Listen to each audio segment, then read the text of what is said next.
Hey, Annie, guess what? What? We just launched the Business of Biotech newsletter. Yeah? Yeah. I know what you're thinking. What am I thinking? We don't need another newsletter. Yeah, I might have been thinking that. Annie, I swear on my grandpa's grave, you're going to like this newsletter. That's a pretty bold swear, Matt.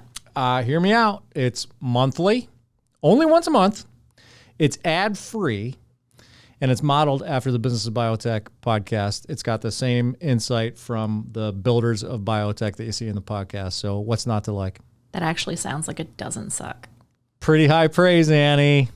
Check it out. bioprocessonline.com/BOB. Go there and sign up for this newsletter. You won't regret it. As early clinical stage biopharma companies go, Recursion Pharmaceuticals has been a bright, if not steady, spot on an otherwise drab mid-cap biotech market scene. The tech-heavy drug developer has built a pipeline of oncology and rare disease candidates that's broader and deeper than most in its class, and it's done so more efficiently than most as well, in large part by applying advanced tech tools to big data by way of a proprietary platform it calls its Recursion Operating System. Machine learning, artificial intelligence, and even computational biology are just now beginning to make headway in bio, and particularly among emerging biotechs. But Recursion has been in that game since its inception back in 2013. Here to share stories about the pioneering effort is a guy I've been trying to get on this show for like 6 or 8 months now, and to whom I'm incredibly grateful for the time now, Dr. Chris Gibson, co-founder and CEO of the company. Dr. Gibson, welcome to the show. Thanks for having me. I'm glad we were able to make the time work.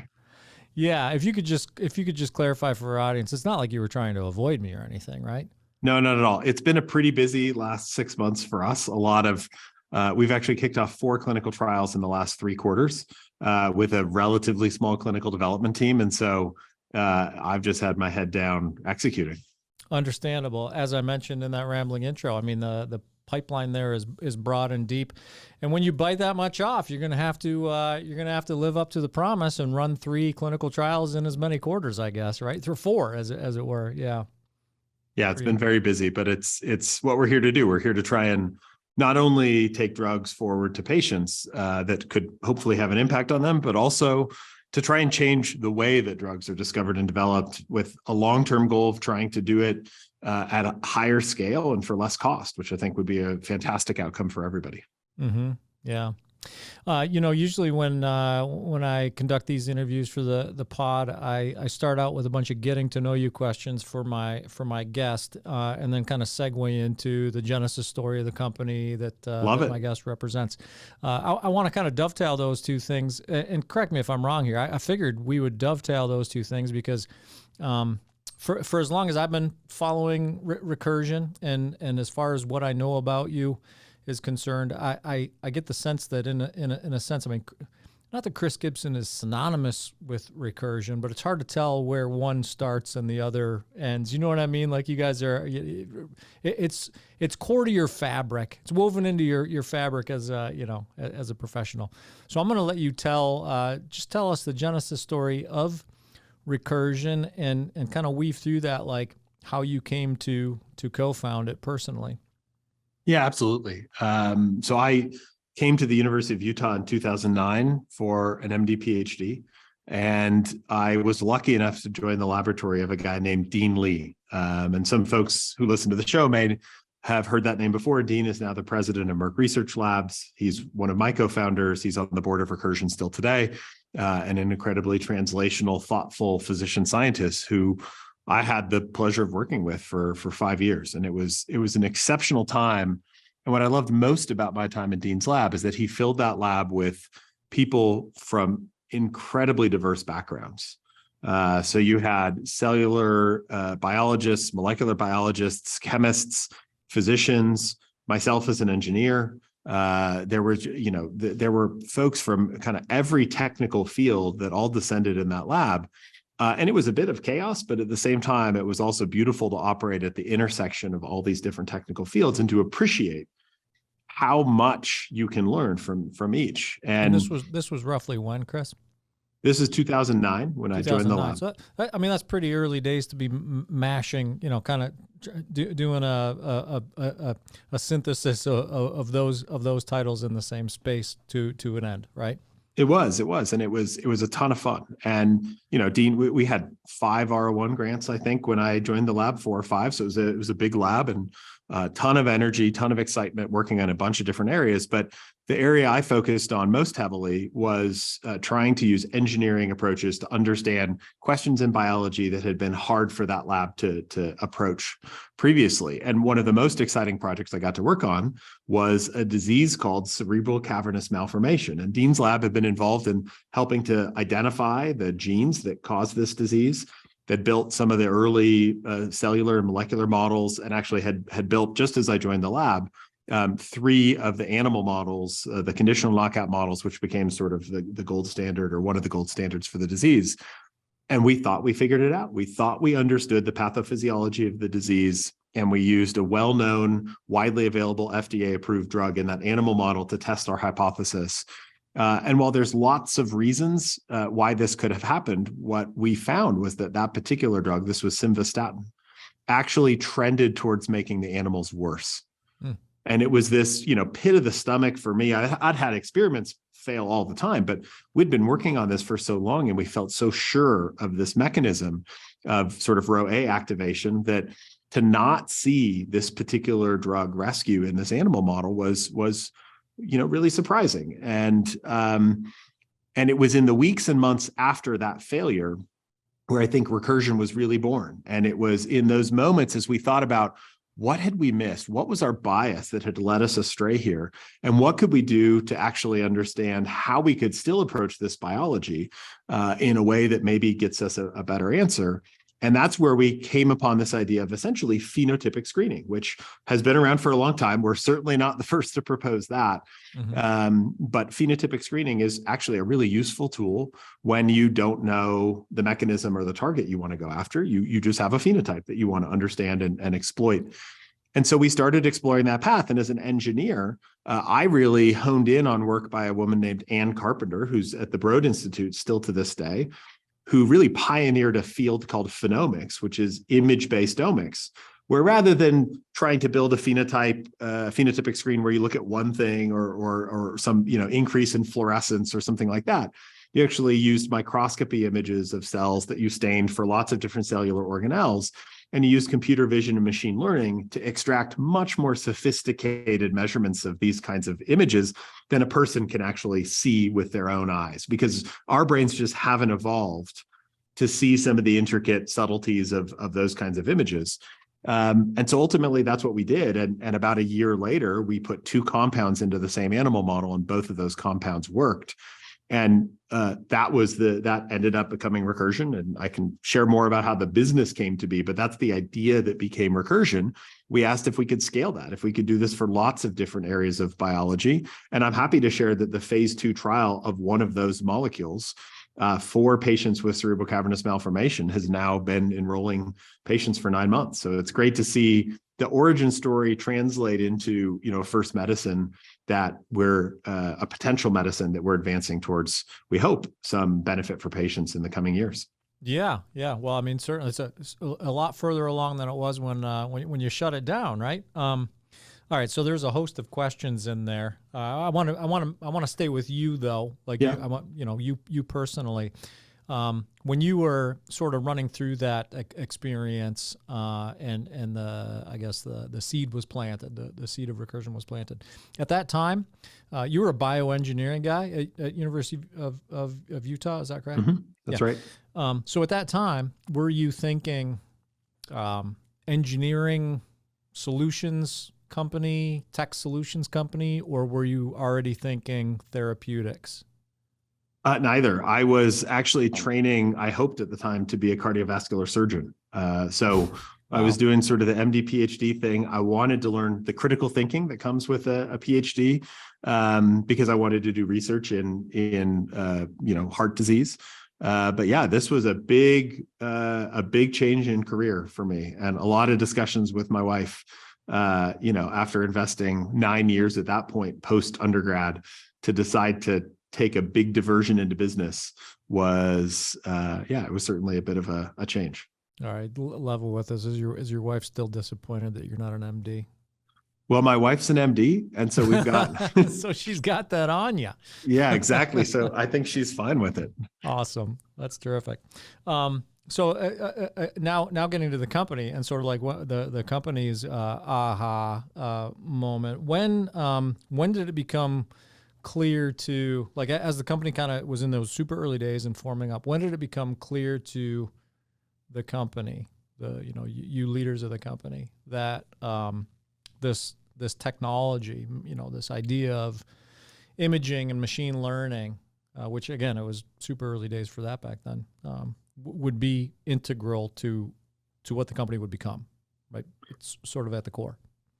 We knew from the beginning that if we were going to be successful, all of those tools would be integral. I think we knew that we were not a set of founders or the kind of company that was going to compete with, a Bay Area or Boston-based company with great cellular molecular biology and a target hypothesis, and that was okay with us. We wanted to explore a different hypothesis, which was that you could use technology tools to accelerate discovery and development and to scale it. And so I would say that was the hypothesis that we tested initially, and we were pretty bootstrapped in the early days. So we started out in November of 2013. Very first thing we did was start writing a direct to phase 2 SBIR grant to the NIH. We got a almost perfect score on that grant in July of 2014. Still took another 8 or 9 months to get the money, but it was enough to get some angels to invest in the company. And for the first almost 3 years, until September of 2016, we were funded by one institutional investor, some friends and family, angels, and ourselves, and the NIH. And we ended up getting multiple NIH grants. And those grants were designed to help us ask the question, could you build a new kind of omics that could help you discover drugs at scale? And we never knew with certainty that could happen. But by 2016, we had a lot of evidence that the probability was really high, that it was likely to work. And it was a question of how well it would work, and how far we could extend that philosophy beyond not just target discovery and hit discovery, but could we even take the same philosophy of applying technology through lead optimization and through translation, and maybe one day into development? And so we've now grown from a company that was really founded in a ML AI enabled phenotypic screen into a company that's built technologies at many steps of the discovery process, and soon, I think, in the development stage as well. Yeah, good. We're going to save those. I had some questions about that around development and the clinic and kind of what the end game looks like for Recursion. We're going to shelf that for a minute. I'll put that on the shelves. All right. Because I want to learn a bit more about the technology, and bear with me here because I'm not an engineer. I did cover IT for a long time, but I'm not too far in the weeds. So I want some clarity around this. And if I'm phrasing these questions in the wrong way, if I'm framing them in the wrong way, I'm going to lean on you to tell me that. Will do. But this recursion operating system, I want to learn about that technology. So I guess, at a high level, the recursion operating system, one, is that sort of the core engine that drives the discovery effort? It absolutely is, but it is many things. It's a umbrella term for lots of people, processes, and technologies we use. All right, so let's break that down a little bit. What is it? Yeah, so the foundational piece of that is essentially a set of technology tools we've built, and in particular, things called convolutional neural networks, which are software programs that are trained to get really good at doing specific tasks. So people who are looking at the news today might be seeing something about this new AI that's allowing you to put questions into a web interface, and it's like writing essays for people that are pretty good. You can train AIs to do language like that AI has been done, or you can train AIs to be really good at other tasks. We trained our AI to look at microscopy images of human cells and to be better than any human in the world by multiple orders of magnitude in seeing small differences in those images. And so at Recursion, we have a giant laboratory full of robots where we do about 2 million experiments a week, up to 2.2 million experiments a week. And these are different human cell types. We use CRISPR to knock genes out. We add potential drugs, small molecules, large molecules, combinations of those things. And at the end of all of those experiments, we take these microscopy pictures, and then this machine learning AI system turns those essentially into mathematical representations that data scientists and software engineers can help us learn to read. And those are essentially what we call maps of biology. So it's a lot like the way it's a lot like some of the tech companies that folks may interact with in their everyday life. So if you want to get from point A to point B in the world, in the old days, you used to pick up the yellow pages, identify the place you wanted to go, call, make sure they were open, and then you'd pick out your 120-page paper atlas. You'd figure out where like square F7 was on page 126 and draw your fluorescent marker line between your home and that place. And then you'd start navigating, and you'd run into traffic on the freeway and have to just figure it out. Now everything's on our phone. And not only is it automatically directing us if there's traffic, it gives us diversions. We're trying to build the same thing for disease, but to build that, you have to have a map. And we're generating these huge data sets. We've got, and those let me just interrupt you real quick, though, because I want to be clear on this, because I think it's fundamental. When we talk about machine learning, we talk about big data and machine learning. Oftentimes I'm having conversations with folks who talk about, when the big data is coming from external sources, this is when a lot of problems occur, challenges, I should say, hurdles to overcome in terms of data structure and input. In Recursion's case, it sounds to me like, square me up on this. It sounds like the data source is internal, or at least largely. Like you guys are creating this data as a matter of practice on a weekly basis and feeding the machine.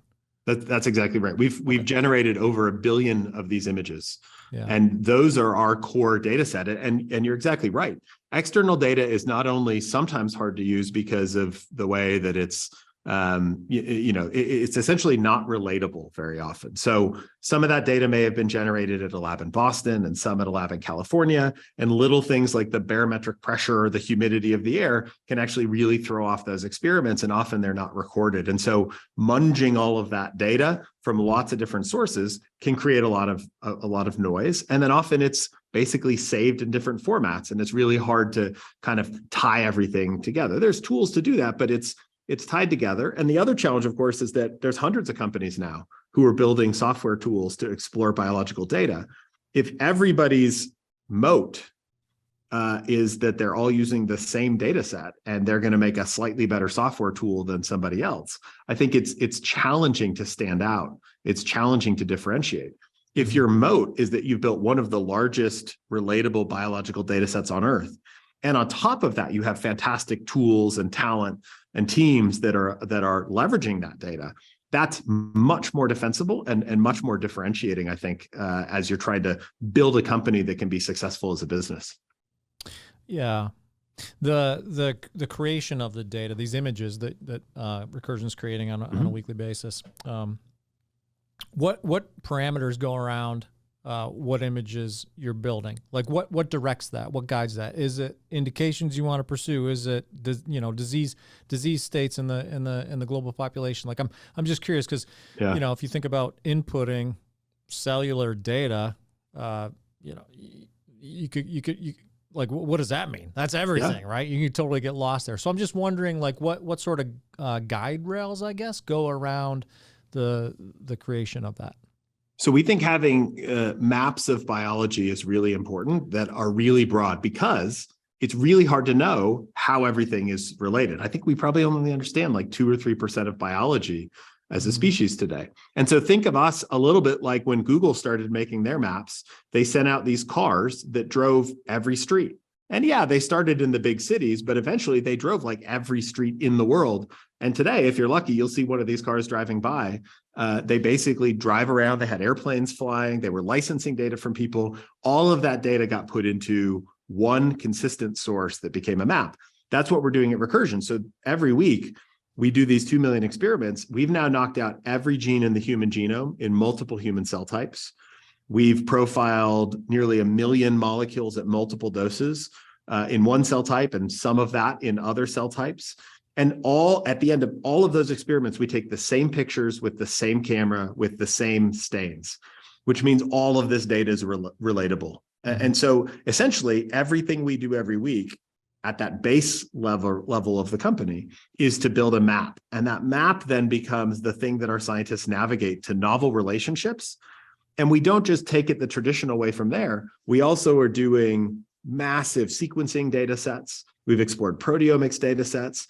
We have cameras in the cages of our animals for animal models, and we use machine learning to extract much more sensitive and specific readouts of animal physiology or potentially toxicity. So we're really building technology into every step of this process so that we can start making predictions about a molecule the second we get a picture of a drug, a potential drug, on a human cell. Could we make a prediction about what that drug might do in the context of an animal model? I think if you get enough data, you'll be able to make solid predictions in that way across the entire stack. And that's really what we've been focused on at Recursion. So we have now close to 20 petabytes of data. And just to put that in perspective, if you took every movie in human history in every language, like every feature-length film in every language in 1080p high definition, you're talking about 4 petabytes. Yeah. And we have about 20. So this is a massive data set. And all of that data, no human could ever even make a tiny, tiny dent in looking at all that data, let alone understanding how it all interacts. But it's what machine learning tools are really, really good at. And they don't make a drug, but they give us insights about the relationships across this huge, complex data set that our scientists can key off of to say, you know what? There's a gene in this pathway that the world doesn't know about yet. Yeah. We're going to go drug that particular part of the pathway because it's way more druggable, and the rest of the world just hasn't published that it happens to be involved. Like that's what we want to be spending our time doing, is really going after either novel targets or targets in the context of a disease where they haven't been explored before. Mm-hmm. So a couple questions on the data set itself. One, is it currently and will it remain proprietary to Recursion? I mean, you're talking about a data set that, I don't, regardless of the I guess type of data, that quantity is going to have some significant value ascribed to it, right? To an industry. Is it Recursions and Recursions alone, and will it remain that way? Well, a lot of it is ours and ours alone. Even if you wanted to download it, it would probably take you 6 or 7 years just to download the data set without a special setup. So it's a lot of data. That said, we've released a bunch of large data sets. So in the first few weeks of the pandemic, we did a screen of about 1,700 FDA-approved drugs against live SARS-CoV-2 virus on human cells in a BSL-3 laboratory nearby. We took 300,000 pictures of those and made them available. And we also made predictions about what drugs would work and what drugs may not work. And we published this in a preprint form in April of 2020. It was before a lot of the other data, but we predicted that remdesivir was going to be positive. It was going to help in that context. We demonstrated that hydroxychloroquine did absolutely nothing in that context. And so far, we're 8 for 9 on the predictions we made in that work in April. When one of those drugs has gone through a randomized controlled trial, subsequent, those predictions bore out. The one we got wrong so far is dexamethasone for a variety of reasons. But I think we'll continue to make these data sets public. I think we have 3 or 4 large data sets we've made public. There's been a big competition run with 800 machine learning teams on one of the core data sets we released at Google, a company called Kaggle that runs these big crowdsourced projects. And who knows, maybe there'll even be a really big data set we'll release in the near term as well. We'll see. Yeah. No, that's awesome. That's a far better answer to the question that I anticipated getting, Chris. Thank you. But we're not going to release the whole thing, just for clarity. Understood. But I mean, it served some serious cause, right? That's had some serious good cause there at times. And I'm not going to put you on the spot and ask you what your analysis told you about ivermectin. We'll just pretend I didn't even say that. Now, it occurs to me, I have this hypothesis around the adoption of artificial intelligence and machine learning and interest in computational biology in this market that we're in right now, and among new and emerging biopharmas, many of whom are like seriously cash strapped right now. I recorded an episode that just this morning that'll probably air, I think, the week before this one. So for reference for our audience, last week, Alan Shaw and I talked about some stats around the fact that like 40% of the biopharma, the emerging like preclinical biopharma market has less than 12 months cash runway, right? So, and that's just one snapshot of this bigger problem that I'm referring to. And I have a theory that this sudden and profound interest in automation, artificial intelligence, machine learning has to do with efficiency. It has to do with we all know that the discovery of biologics is a long and arduous process. That's before you even get into clinical and moving down the pipe.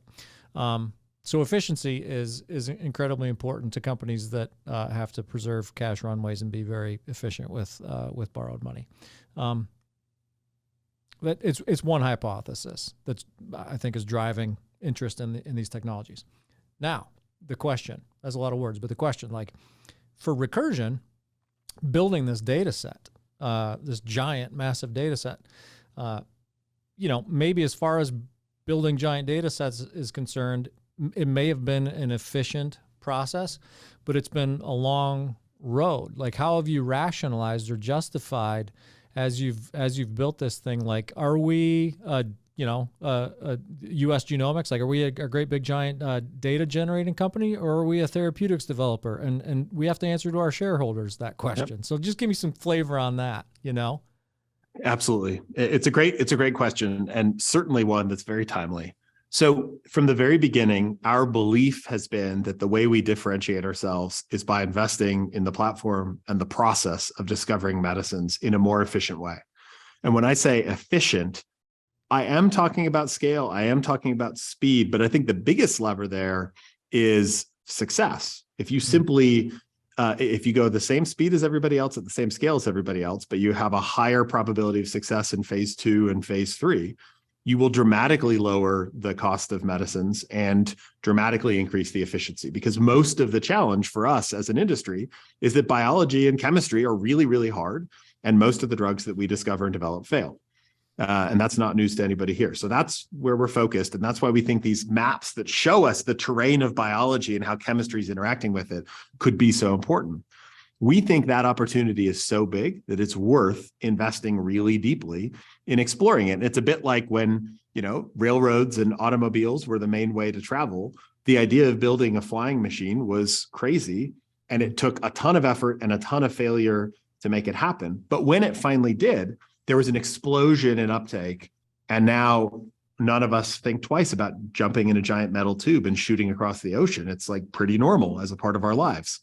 I think we see the same thing as possible in medicine, and we think it's really important to be the one that invents the plane in this kind of analogy. And so we're willing to make that investment. But one thing we've done differently, I think, than many peers, we knew from the beginning that the currency of this industry, credibility and credibility not only with the industry but with investors, comes from assets in the clinic that are going to make a difference to patients. And we did not believe that we would have some endless amount of time to try and build this cool contraption.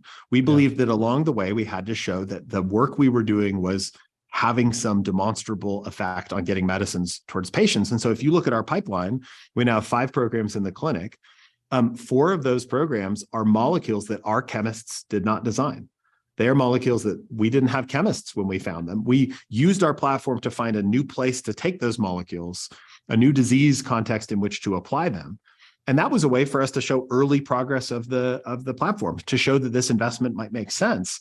And I think that's positioned us really well to then have these long these long-term visionary thought partner investors say, hey, great, this is good early proof of concept that you can do something that matters. Now we're willing to continue supporting you to keep building this and make it better and better over time. And now we're investing much more in the chemistry side of things and applying technology to that. So I think, you have to show progress as you go. And that's been core to what we've tried to do. Of course, plenty of setbacks along the way, but core to what we've tried to do since the early days. When you're striving to excel in a new arena, the best guides are the ones already doing it well. The Business of Biotech brings those voices forward to help new and emerging biopharmas turn their innovations, like mRNA and cell and gene therapies, into clinical realities. Tune in and subscribe for insights on hiring, regulatory, and other need-to-know topics for biopharma leaders. The podcast is brought to you in collaboration with Cytiva. Check out their resources at cytiva.com/emerging biotech. That's CYTIVA.com/emerging biotech. Again, a great answer to my question. And one of the things I love about this job is I get to interview super smart people who actually can extrapolate the question within all the words that I'm using when I try to present the question. And you did exactly that. Thanks, Chris. Another thing that I've thought a lot about is what biopharma companies start with, and how quickly or not they take what they're starting with and develop a pipeline, which is a beautiful segue you just offered me, is this pipeline development conversation at Recursion. If I'm looking at it just at face value, it occurs to me that the proof is sort of in the pudding, to use a bad cliche, because you've got this you quickly grew a deep and broad pipeline across indications, multiple modalities. Give us some, I guess, color on how the digitization of biology enabled that. And you already have, obviously to a degree, Sure. you've explained that to us, but even if you can give us some specific examples, within candidates in the pipeline, this Sure. is, kind of how that came to fruition as a result of the platform. Yeah, absolutely. So one of my favorite examples is that we have a program right now. It's still early, but a program right now that I think has used a lot of our tools at many steps, and so it's a good one, I think, for this question. Mm-hmm. We call it Project Gamma, and it is focused in HRD negative ovarian cancer. And there have been some papers that have demonstrated that a target called CDK12 might be really important in the context of ovarian cancer. And that's well known, that's in the literature. But CDK12 is kind of hard to drug. Not only is it hard to get a molecule that binds to CDK12 and not some of the other proteins, CDK13 and others that are quite a bit like it in biology, but it also turns out that some of these CDK proteins do a lot of other important things that mean if you drug them, you can have some potentially pretty limiting toxicities.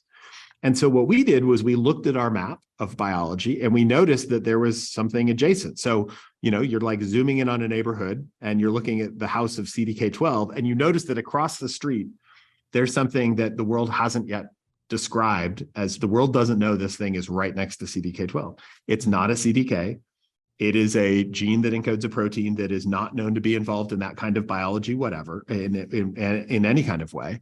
And we thought that is really interesting. And so we designed some experiments to test whether this was a relevant association. And in fact, when we took our first drug targeting this novel protein into a PDX animal model of HRD negative ovarian cancer, we had, not only were we able to essentially sensitize these tumors to PARP inhibitors, which was our original hypothesis, it actually turned out that we could get 100% complete response just with monotherapy going after this novel target. This is what I'm excited about at Recursion, because we're now using our chemistry technologies to further improve that molecule. And our hope is that we could have a precision oncology drug going after an area of high unmet need in HRD negative ovarian cancer, going after a target that the rest of the world is unlikely today to be working on. And that's exactly what you want in this industry. I don't think we want 16 companies trying to go after inhibitors, the same target and inhibitors of that same target, and then having... We just talked with Alan Shaw. I'll reference again that Alan Shaw episode. We talked about Bruce Booth's, his year in review. That was just recently released, and he identified more than, I think, 110 companies targeting CD19. That's a great example. And Bruce is very thoughtful in the space. I agree with him there. To me, that's not the most efficient use of capital. One other way would maybe somebody can go after a target nobody else is working on. And we might fail, we might succeed. Mm-hmm. But I think if more folks were going after more different targets and we had the right tools to help us understand biology in that way, we might give ourselves more shots on goal. Even if it's a touchy thing to talk about, but even if you look at the amyloid beta field, and obviously there's been some recent news that some consider success, some don't. But we've spent a lot of years and hundreds of clinical programs going after the same couple of targets with maybe less upside than one could derive from if we'd had a much more diverse approach as an industry 10 or 20 years ago. Easy to say after the fact, for sure. But I do think in general, we need to go after more novel targets. Yeah. I'm interested in your ability or willingness to share some strategy from the leader's chair around that, right? Like, I'm just going to kind of freewheel with a couple of questions on that. So, you're doing that, like you're practicing what you preach. Recursion is going after more novel targets. Now, you could apply all that technology, all that compute power to a giant big swing. A giant big swing to some giant global indication that affects millions and billions of people. But you don't. You've spread that out. So how do you, I guess, rationalize that? Why is it? I don't know. I guess I mean I could presume a couple answers, but how do you rationalize that approach, and why is that strategic for Recursion? Yeah. So let me jump in with one like very tiny correction. No, you correct me all you want. We do have multiple programs in our pipeline in the clinic, which are going after well-known targets. And oftentimes we get this critique because I say things like I just said, and the people are like, wait a minute, your clinical program, you have a MEK inhibitor and an HDAC. We're deploying those in the context of diseases where they haven't previously been explored. And so it doesn't matter to me that the target itself is novel. It's, can you try a novel target disease combination? That's, from a scientific perspective, important for me to just say, because I can imagine the replies in the podcast. Now, to your question, we are going after giant disease indications. In December, almost exactly a year ago, December last year, we signed a huge collaboration with Roche and Genentech to deploy our technology in partnership with them for more than a decade, exclusively focused on the whole of neuroscience, and one, I can't specify which, but one significant oncology indication. And we chose to partner with Roche and Genentech there because I don't think we have the resources to run a really good trial in one of the biggest areas of unmet need in neuroscience as a small company. And I would hate for our early development stage as a company to mitigate the potential upside if we found some new target of getting it to patients. And so when we go after big areas of biology, we often do it with a big, extraordinarily experienced, savvy partner like Roche, like Genentech. We're also partnered with Bayer in fibrosis, another area where these are huge areas of unmet need, but we don't do it alone. Where we've built our own pipeline to demonstrate to the world we can do it is in areas of, I would say, more niche unmet need in rare genetic diseases, precision oncology indications where, in the context of CCM, the program we started talking about at the very beginning, our program that's most advanced in our pipeline, we're unaware of any other company that has any program in preclinical or clinical stages for that disease. And there's 6 times as many symptomatic patients in the US and Europe as cystic fibrosis. But yet there's no company that we are aware of going after it. And so we're deploying in these areas of concentrated unmet need with our own pipeline, and then partnering with large experienced companies to go after the really, really huge indications that are more of that big swing like you're talking about. Yeah. All right, good. Why, just curious, follow-up question. Why the lack of interest in CCM across the industry? Is it difficult? Is it just not sexy? Is there no money in it? No, nobody knows how it works. I mean, this is what happened back in Dean's lab, is we thought we understood the pathophysiology of the disease, and we were wrong. The genes that cause the disease, when they're mutated, encode 3 scaffolding proteins, which are kind of hard to trace back. And there's some great academic groups that have made a lot of progress on the disease, but fundamentally, there's not an obvious target for the industry. What our phenotypic approach did was give us a non-obvious target. One that probably, if you just read the literature at the time and somebody said, what about this? It would be a little bit hard to get excited about it. But that particular molecule went on to be really, really impactful in several different animal models of the disease. And that surprising target is now in phase 2. And look, we should succeed or fail based on our readouts in human patients. Like, we shouldn't get a pass if those particular drugs don't end up working.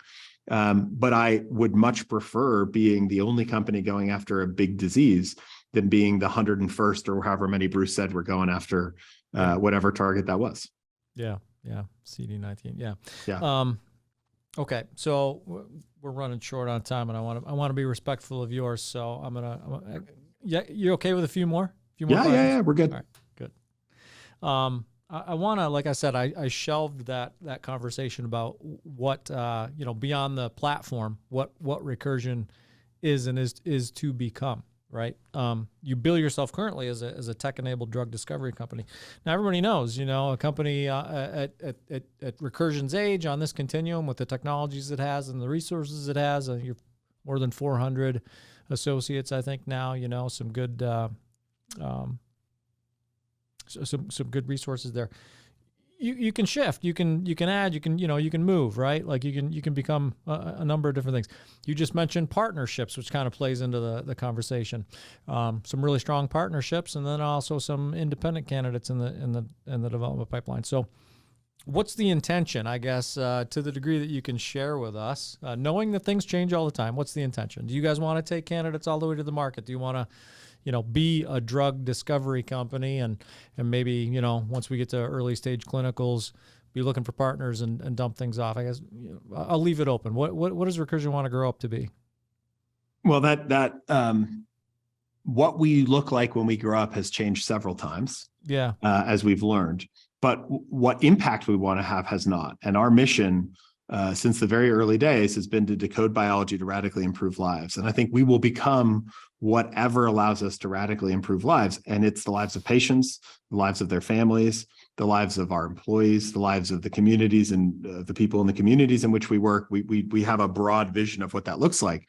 That doesn't mean that we're just a drug discovery company necessarily. I think that if we see the opportunity to, in a differentiated way, commercialize drugs, which for us would not mean hiring a very large sales team. For us, it would be, can we deploy technology, for example, to make sure that physicians understand the data behind our medicines so that the right patients get those medicines when they need them? Could we perhaps find ways to partner or build our own technology in clinical development that helps us select our patients better or run more efficient trials? All of that is on the table. I think in the current market context, we're staying very focused on early stage clinical development, a narrower pipeline of oncology programs that we can move more quickly and delivering for our partners. But if you fast forward out the next 10 years, I think it's very likely that this market cycle will shift. And this is a company that has big ambitions to broadly impact healthcare around the world. And I would rather fail trying to do that than succeed at not moving the industry forward and maybe discovering a medicine that impacts a few people. Because I think the industry needs both people delivering medicines using the current technology. That's super important. I mean, my life has been dramatically affected by a medicine in that way, and I'm really grateful for the scientists who did that. But you also need some companies who are pushing the way we discover the medicines forward, and some of them are going to fail and some are going to succeed, and ultimately that's how we create progress for the industry so we can do it better in the next decade. And I think we want to be one of those companies. And I think we've got a high probability of success. But we're certainly pushing really, really hard to use technology in lots of different ways. And that could come all the way up and down the pipeline, all the way to the commercial side of things, for sure. Yeah. Yeah. Pretty cool. Pretty exciting. In a lot of what you talk about, like the big vision stuff, I can't help but think about, Chris wanting to do things in a better way. I mean, you just referenced sales, pharmaceutical sales. Oh God, right? I don't even want to get in. I'm not opening that can of worms. But come on, let's do it. no, but I do like the beautiful and altruistic intent behind what you referenced, right? Like, here's the data, here's the education. It's easily, let's make it accessible to physicians and kind of skip that, that person carrying the bag. No offense to those who carry the bag. It's not them. It's the machine. Right? I'm so tempted to talk about the ads on TV where at the end you have no idea what the drug does, but the ads, anyways. Oh, we won't go there. The only thing you know is what the drug could potentially do, and it's very scary, right? Yeah. Like, it's awful. It's awful. Yeah. I hope we're not going to ever make those ads. I'm sure I'm going to eat those words one day, but for now, I really hope we never make those ads. Yeah. Well, and that gets to my next question or couple of questions, and that's that. The intent to create a better way of doing things. And one of the things I know about you, Chris, you may not know that I know this about you. I've been covering this space for, I don't know, 3 years maybe now. Like I said, I come from an IT background. I'm not a scientist, not a biology guy. It's no joke that I did drop out of AP biology my senior year of high school. But I love this space, and I love learning from people like you. And one of the first people that I had an opportunity to talk to when I took this role at Bioprocess Online, and then eventually, this was pre Business of Biotech podcast, was one of your employees, Tina Larson. Awesome. Tina Larson was she was one of the first people I interviewed when I joined the Life Sciences team here at Life Science Connect.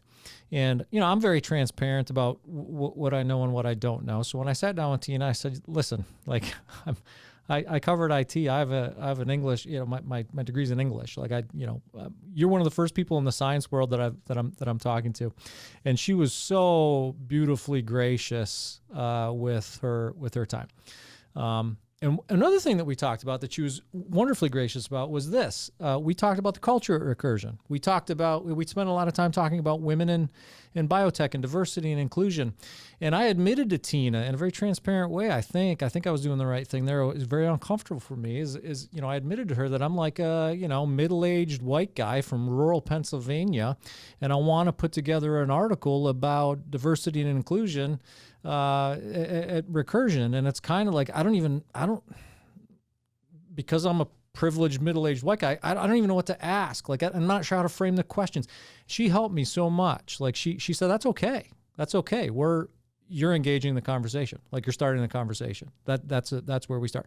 And then she talked about you. I'm using a lot of words here, Chris, but then she talked about you, and she talked about the culture that you're creating and have created at Recursion around diversity and inclusion. Anyone who follows you on LinkedIn or has connected you on LinkedIn or, pays attention to what you're doing on social, they see that, right? Like, you're front and center, you're loud about it. So I guess first I want to get to the core of that. How does this guy who's, he's a bioengineer, I'm not going to call you a propeller head. You're very well-rounded. You've got a great, well-rounded personality. But you come out of, bioengineering school. You're a whiz kid as far as engineering is concerned. You're building this tech-focused company.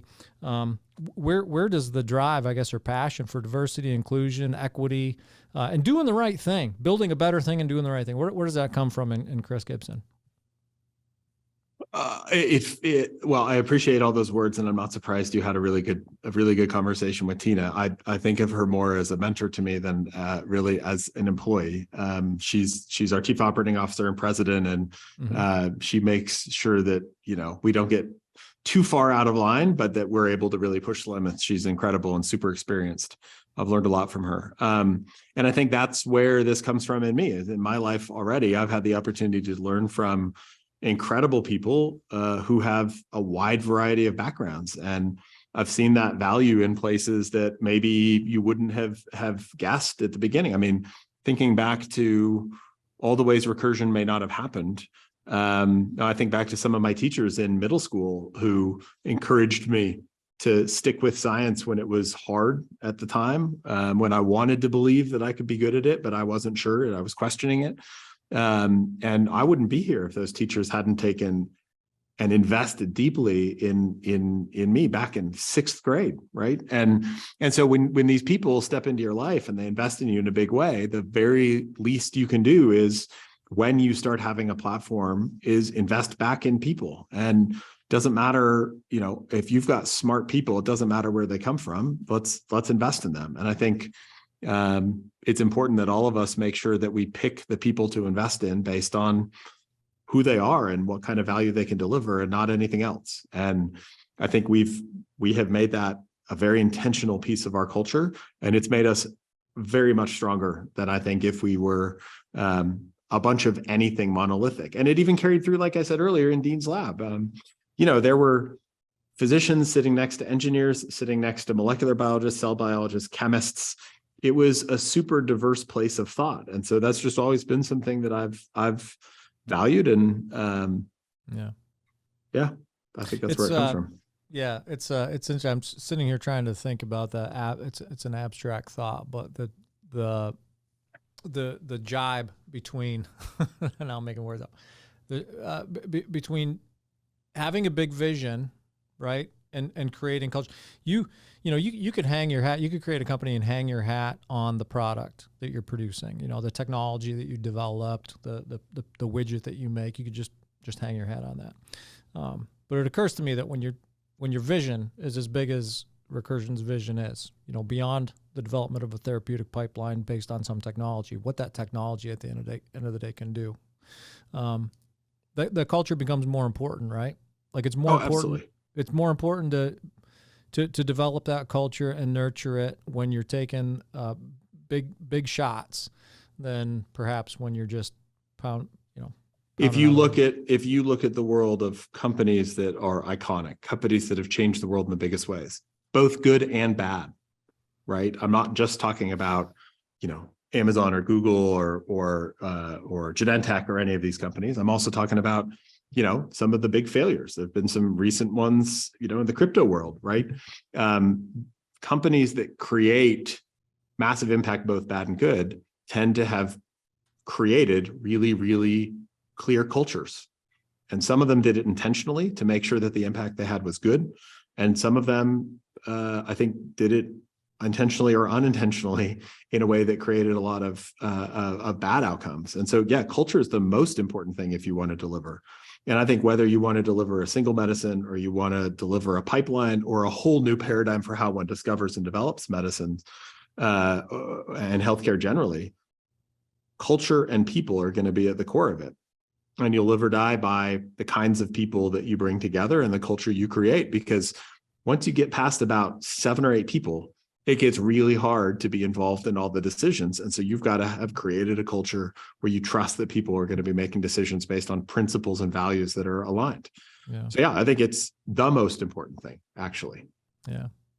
What haven't I asked you in this broad and rambling conversation, my question set, what haven't I asked you that you might walk away from this interview thinking, man, I really wish he would have asked me this. He's missing something. I think we've covered it. It's a nice broad set of stuff. Hopefully I wasn't too rambling for folks, but I always tend to be a little bit. I get that feedback. So no, you were great. You were great. Enjoyable. Thanks for the time. See, it was enjoyable. I thought it was enjoyable too. I don't know why you put me off for so long. Like I said, we were executing, and I got to get back to it now. Okay. I'm going to let you go do that. Thank you. Thank you. This has been great. Thank you a million for coming. I really appreciate it. Thank you. Take care. So that's Recursion Pharmaceuticals co-founder and CEO, Dr. Chris Gibson. I'm Matt Pillar, and this is the Business of Biotech. We're produced by Bioprocess Online in partnership with Cytiva. Visit cytiva.com/emerging biotech to see firsthand the company's commitment to emerging biotechs. And go to bioprocessonline.com/BOB to subscribe to the Business of Biotech newsletter. Finally, if you like listening in on conversations with the leaders in biotech innovation, leaders like Chris here, subscribe to the Business of Biotech, leave us a review, leave us some feedback, share us with your colleagues, and as always, thanks for listening.